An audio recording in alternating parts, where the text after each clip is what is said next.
આદિવાસી સમાજની ભવ્ય અને ઐતિહાસિક વિરાસત, પરંપરાગત વારસો અને અસ્મિતાને ટકાવવાના પ્રયાસના ભાગરૂપે યુનો દ્વારા 9મી ઓગસ્ટને વિશ્વ આદિવાસી દિવસ તરીકે જાહેર કરાયું છે. સુરતમાં આજે બાબા સાહેબ આંબેડકરના પુતળાથી વિશ્વ આદિવાસી દિવસની ઉજવણી નિમિત્તે રેલી શરૂ કરાઈ હતી.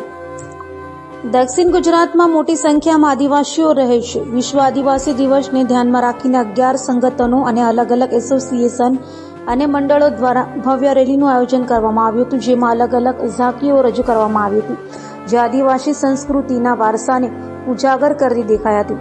રેલીમાં આદિવાસી સંસ્કૃતિની ઝલક જોવા મળી હતી. આદિવાસીઓ દ્વારા પોતાના વાજિંત્રા અને લોકનૃત્યથી સૌ કોઈનું આકર્ષણ ખેંચ્યું હતું. આદિવાસી સમાજના અગ્રણી દ્વારા જણાવવામાં આવ્યું હતું કે આજે જે રીતે આદિવાસી સમાજનો સરકાર સાથે સંઘર્ષ થઈ રહ્યો છે તે યોગ્ય નથી. દુઃખની વાત છે કે આજે અમારા પર્યાવરણ બચાવો અને આદિવાસી બચાવો સૂત્ર સાથે રેલી કાઢવી પડે છે. અમારી ભવ્ય સાંસ્કૃતિક વારસાને જાળવી રાખવાનો પ્રયાસ અમારી યુવા પેઢી દ્વારા કરવામાં આવી રહ્યો છે.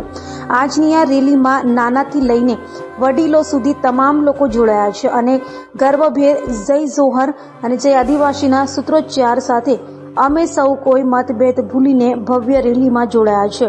આગામી દિવસોમાં પણ પોતાના અસ્તિત્વ માટે અને પર્યાવરણને બચાવવા માટે દરેક મોરચાઓ પર અમે ઉભા રહીને ન્યાય મેળવવાનો પ્રયાસ કરીશું.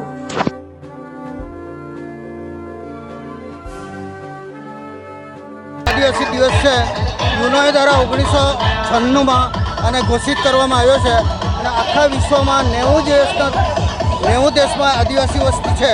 તો આદિવાસી વસ્તીમાં સૌથી વધારે વસ્તી જો હોય તો આપણે ત્યાં 15% આપણા દેશમાં છે. તો આ વસ્તીના વેતનમાં ગુજરાતમાં 15% છે અને આ વસ્તી સમગ્ર દેશમાં અને વિશ્વના 90 દેશોમાં આજે 9મી ઓગસ્ટે વિશ્વ આદિવાસી દિવસની રેલી કાઢવામાં આવી છે.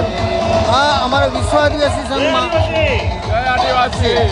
અને એને વિશ્વમાં જ્યારે આદિવાસીને 9મી ઓગસ્ટ ઘોષિત કરવામાં આવી 1994માં, ત્યાર પછી 1996થી આ સતત રેલીઓ યોજાય છે અને આ માટે આ રેલીઓમાં સૌને આમંત્રણ છે.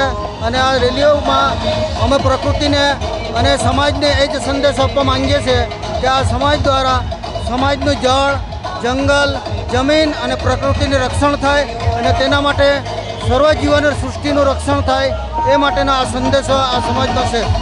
તો જય આદિવાસી, આદિવાસી ચાલે.